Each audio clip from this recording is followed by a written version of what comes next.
y en particular a través del programa Fondosit. Y también estoy muy agradecido con la Pucamaima porque, como lo mencionó el doctor Carlos Rodríguez, yo tengo la oportunidad de ejercer mi profesión en República Dominicana. Okay. Sin esas, en particular sin el Fondosit, entiendo que sería difícil para mí de ejercer mi profesión en este país. Hay muchas dificultades, en particular el acceso al estado del arte es una de las dificultades. Hubo muchos avances, queda mucho por hacer para que todos esos esfuerzos se intensifiquen y sean sostenibles en el tiempo, en particular mediante la educación a todos los niveles, en particular a nivel doctoral, pero o sea, yo puedo decir que yo he encontrado muy buenas condiciones desde un punto de vista intelectual y yo puedo confesar que ese último año probablemente es el mejor año en mi carrera de investigación a nivel intelectual, a pesar de todas las limitaciones, y estoy también hay un aspecto muy importante para mí, es que un estudiante está viviendo conmigo esta experiencia, que es algo muy importante para nosotros. Entonces, también yo quisiera agradecer a la Universidad y la Vicerrectoría de Investigación por la organización de esta semana. Es un foro muy importante, y también por el MESIT y especialmente a Carlos por haberme dado la oportunidad de presentar una presentación sobre ese aspecto fundamental, que es la condición número 1 para hacer investigación, que es el acceso a la literatura científica. Entonces, mi presentación va a ser bastante práctica y personal. Evidentemente, a un momento también yo voy a emitir una opinión personal que no refleja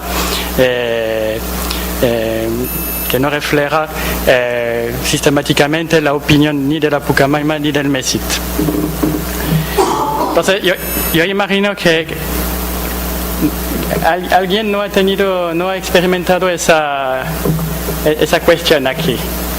No sé si lo ven bien, pero no se ve bien, pero es una página dado por una revista en el cual, si uno quiere seguir, hay que pagar unos dólares. ¿Quién no ha experimentado esto? No. No, porque iba a pedirle de dar la presentación, de sustituirme, porque habríamos podido aprender algo muy interesante.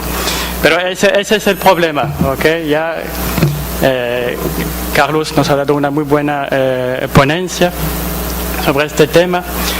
Quiero también entonces, agradecer el MESIT y el Fondosit por el apoyo sostenido que hemos recibido para desarrollar un laboratorio de investigación en nanociencia, que es un laboratorio de referencia a nivel nacional, y un programa de investigación en nanotecnología, más bien en materiales nanoestructurados de carbono. También la Pucamaima por el apoyo que hemos recibido, en particular de la Vicerrectoría de Investigación, doña Sara, Marta. La UPR, en particular el doctor Geraldo Morel, que un apoyo que ha sido muy importante al principio para desarrollar el programa de investigación.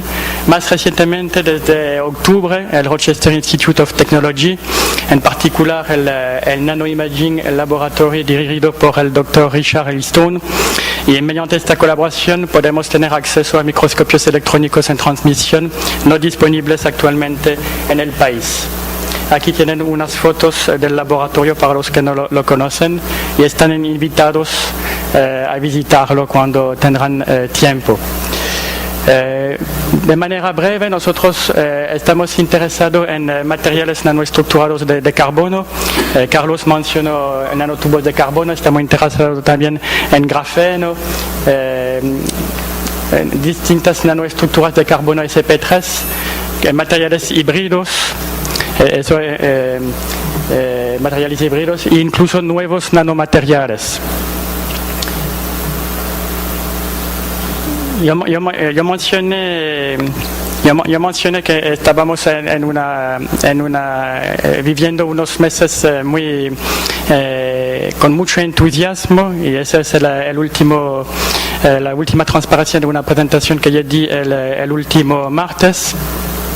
Ahora hemos obtenido un resultado muy interesante en el laboratorio. Estábamos tratando de sintetizar un nuevo material que ha sido previsto por estudios computacionales, y mientras tanto estábamos tratando de sintetizar este material. Parece que hemos sintetizado otro material de un interés que puede presentar un potencial muy importante para la ciencia y para la tecnología. Sabemos que es un material de carbono, que es cristalino. Hemos detectado nuevos picos en los espectros Raman, y los patrones de difracción electrónicos son desconocidos de nosotros y de nuestros colaboradores. Algo muy importante es que hemos conseguido este material con un proceso claramente reproducible y con alto rendimiento. Aquí tienen una foto de un porte-sustrato que tiene un silicon wafer de un diámetro de 2 pulgadas, y ven que podemos obtener grandes cantidades. Y la tecnología que utilizamos es una tecnología que puede ser agrandada. Entonces eso es algo muy importante. Y aún más que las condiciones de síntesis son atractivas para las aplicaciones. Entonces esperamos que en los próximos meses podamos divulgar esos resultados. Entonces, vamos a venir en lo que nos interesa hoy. Y yo creo que yo no tengo que abundar mucho sobre la importancia fundamental del acceso al estado del arte. ¿Okay? Una condición sine qua non para estar actualizado claramente, ejecutar una investigación científica, proponer una investigación científica y también monitorear la investigación científica y sus resultados. ¿Okay? Aquí tienen para tener un poco una idea del volumen de la cantidad de información que se maneja. Eso es el número de artículos publicados conteniendo sobre nanomateriales entre 2004 y 2013. Eso es artículos publicados en Easy Web of Knowledge. ¿Okay? Entonces ven, por ejemplo, ahí tal vez no lo ven bien, un poco pequeño, pero por ejemplo, en nanopartículas. Okay? Entre 2004 y 2013 se publicaron más de 200.000 artículos. Okay, sobre nanopartículas. Por ejemplo, sobre nanotubos estamos casi a 100.000 artículos, okay, publicados entre 2004 y 2013. Aquí tienen la evolución entre 2004 y 2013 para distintos nanomateriales. Entonces ven, por ejemplo, la evolución lineal de publicación sobre nanotubos de carbono. Okay, y aquí en 2013 tenemos más de 15.000 artículos nuevos publicados en revistas indexadas sobre nanotubos de carbono, que es uno de los materiales de interés de nuestro programa de investigación. Aquí tienen la evolución exponencial de publicación sobre el grafeno, alcanzando más de 12.000 publicaciones en el año 2013. Okay. Bueno, aquí es lo mismo con respecto al grafeno. Y aquí algo muy importante, lo mencionó Carlos en su presentación, el factor de impacto H. ¿Okay? Se puede calcular el factor de impacto H por los nanomateriales. Entonces, ven ahí en ese diagrama, se reporta la relación entre el número de artículos por nanomateriales y el impacto H de esos nanomateriales. ¿Okay? Entonces ahí ven, por ejemplo, que el grafeno es el material que presenta el mayor factor de impacto, ¿okay? Superior a 120. ¿Okay? Entonces eso muestra que es muy importante de tener acceso al estado del arte, en particular en grafeno. Entonces yo hice un ejercicio bastante sencillo, porque yo tomé la última publicación que hemos publicado en la revista carbón de la casa de edición Elsevier. De hecho, si yo quiero tener acceso en línea a ese artículo, yo tengo que pagar, porque la Pucamaima no tiene acceso a esa revista. ¿Okay? Entonces yo hice el ejercicio siguiente. ¿Okay? Yo tomé las referencias, ¿okay? Y yo detallé las referencias por revistas, yo conté los números de artículos y el acceso que yo tenía de esas revistas. ¿Okay? Entonces, 40 artículos de 23 revistas. Ahí no lo puse, pero esas revistas no son de la misma casa de edición. Aquí tienen revistas de ACS, APS, tienen también Elsevier, IOP, ¿ok? Entonces eso complica mucho las cosas y ven que hay una gran dispersión de las publicaciones, ¿okay? De las fuentes. Ningún artículo proviene de una revista Open Access. ¿Okay? Desde la Pucamaima, básicamente, para nuestro programa de investigación tenemos acceso a solamente 2 revistas de interés, que son el Applied Physics Letters y Journal of Applied Physics. ¿Okay? Entonces, de esos 40 artículos, 7 podían ser accedidos desde la biblioteca digital de la Pucamaima, ¿okay? Menos de 20%. Si tuviéramos que comprar esos artículos, habríamos tenido que desembolsar, comprar los artículos uno a uno, habríamos tenido que desembolsar cerca de $1,280 si tomamos un precio de $32 por artículo. Yo hice el mismo ejercicio con la última propuesta que fue sometida al Fondosit en 2012. ¿Okay? Ahí tenemos 102 artículos provenientes de 46 revistas. En este caso, okay, un artículo venía de una revista Open Access. Desde la Pucamaima, okay, hemos podido tener acceso a 11 de esos 11 artículos de 102. Okay, eso es menos de 11%. Okay, si tuviéramos que comprar los artículos uno a uno, habríamos tenido que desembolsar $3,264. Entonces, evidentemente, okay, eso es solo la cara emerida del iceberg, okay, porque se lee mucho más artículos que lo que se pone en las propuestas y en los artículos, porque en esos documentos se pone lo que es estrictamente necesario. ¿Okay? Esa es una frase famosa de ese escritor Samuel Johnson. La mayor parte del tiempo de un escritor se dedica a la lectura. ¿Okay? Para escribir un libro, ¿okay? Esa persona va a tener que leer la mitad de una biblioteca. ¿Okay? Para que tengan una idea, es un poco a veces difícil de cuantificarlo, pero en el laboratorio, en una semana, se maneja una cantidad variable de artículos, que podemos decir entre 20 a más de 100, dependiendo de la actividad de los proyectos, en qué fase estamos. ¿Okay? Entonces, si uno tiene que comprar uno a uno los artículos necesarios, ¿okay? Estamos hablando de un costo entre $640 a más de $13,200. ¿Okay? Hay algo adicional que es muy importante, es el factor tiempo. Okay, que tiene que ver con el proceso de compra. Ahí hay unos que, yo veo unas risas porque hay unos que sufren en la carne propia de lo que eso induce. Por ejemplo, nosotros en el laboratorio hemos sometido 2 libros, los 2 últimos libros solicitados, okay, el 30 de octubre de 2014 y el 3 de diciembre de 2014. Al día de ayer estábamos todavía esperando esos libros. Estamos hablando de 5 a 4 meses. ¿Okay? Entonces, eso evidentemente no es posible para los artículos científicos. Yo tengo una carrera, espero que una carrera bastante joven, 16 años de investigación científica, incluyendo el doctorado.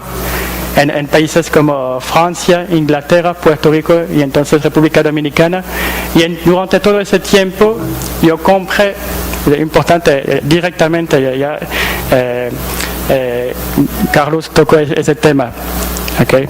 Yo compré directamente solamente un artículo, y era un artículo un poco especial porque era un artículo publicado en 1909. Okay. Entonces, evidentemente, en esos países, en Francia, Inglaterra, en Puerto Rico, yo tenía mucho menos dificultades para tener acceso al estado del arte, pero siempre para mí siempre me ha parecido abusivo de tener que pagar por la producción científica. Y entonces, siempre, y especialmente acá, me ha gustado utilizar alternativas. De hecho, no tenemos otras soluciones acá. Ok. Hay varios asuntos nacionales e institucionales que explican el hecho de que no tengamos acceso a la mayoría de las bases de los artículos que necesitamos. Evidentemente, el alto costo de las suscripciones y las prioridades presupuestarias.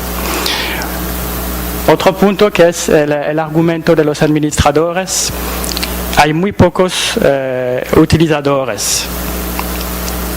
¿Okay?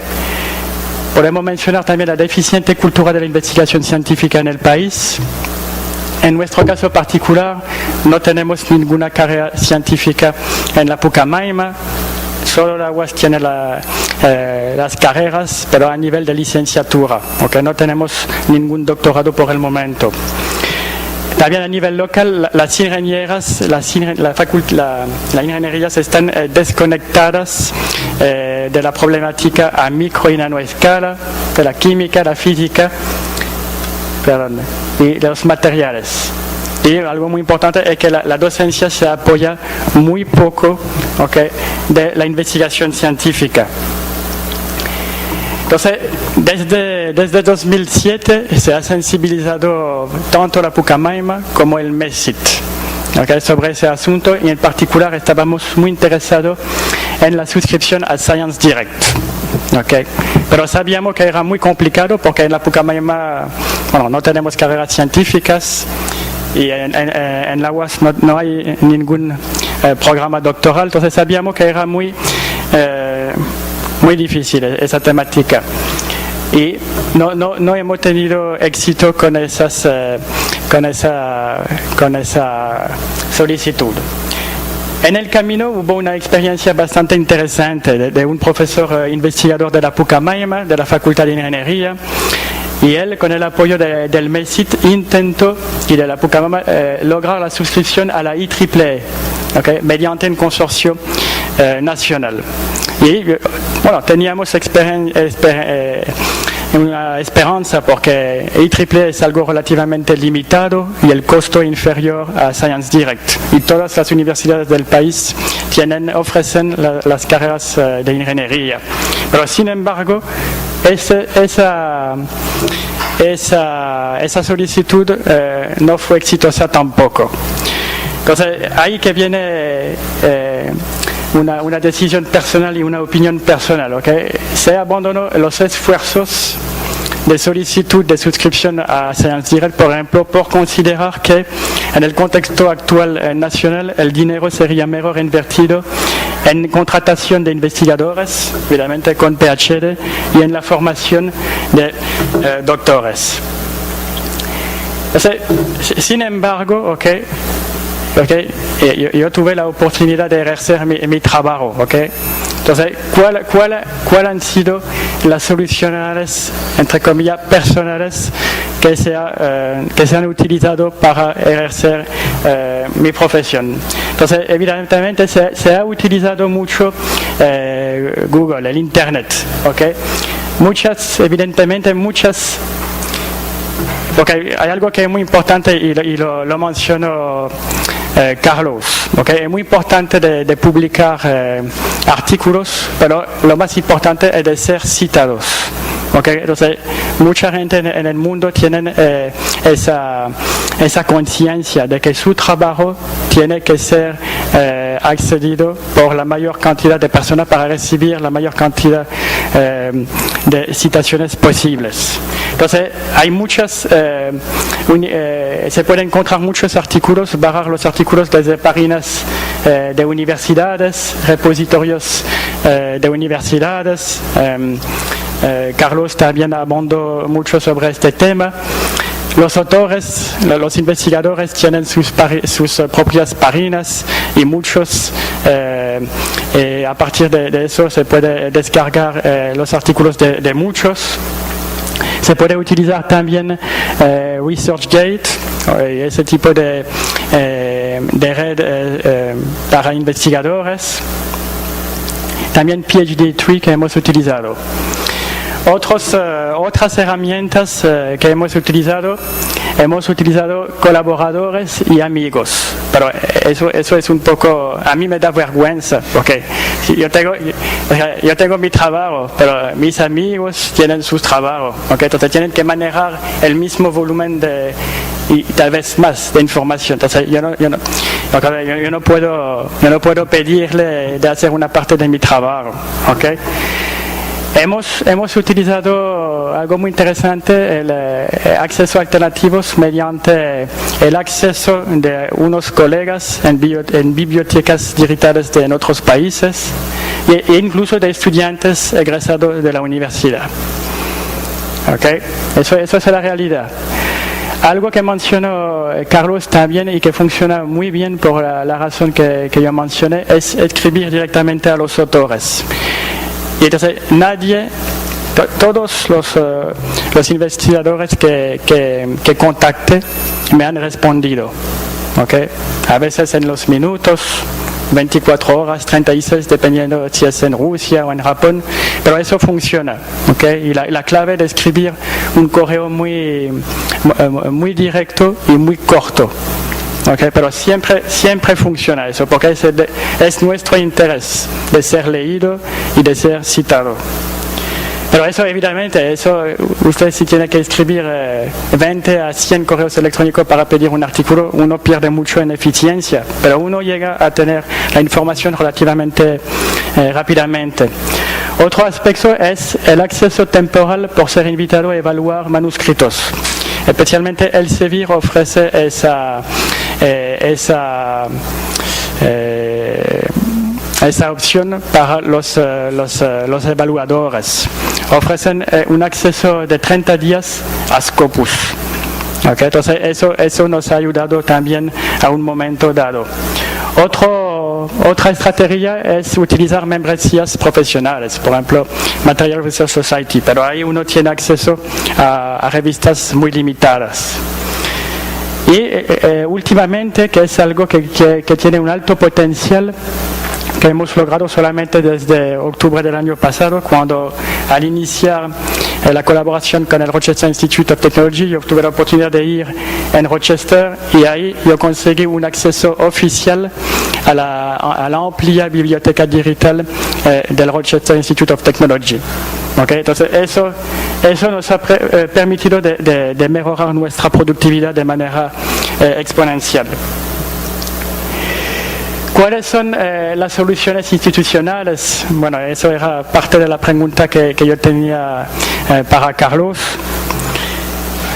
A nivel del MESIT, establecer acuerdos macros, especialmente a nivel regional, porque se entiende que todavía falta mucho a nivel nacional para lograr esto.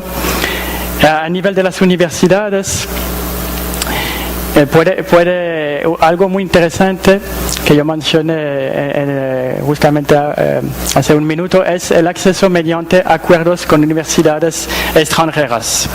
Okay, yo creo que esa opción no ha sido bien explotada y bueno, hace unos días hemos tenido una reunión con doña Sara y ella vio inmediatamente que eso era una pista muy buena para nosotros.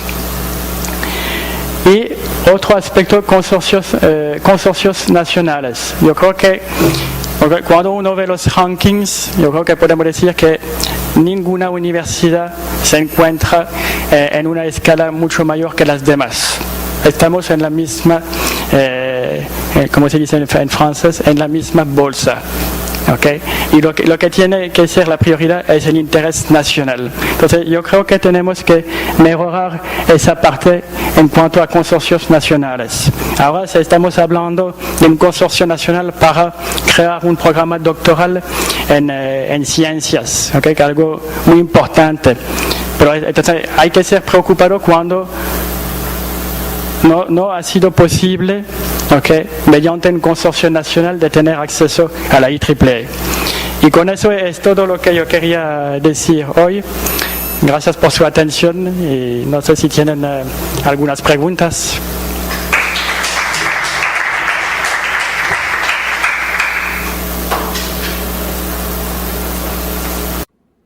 Se oye bien, ¿verdad?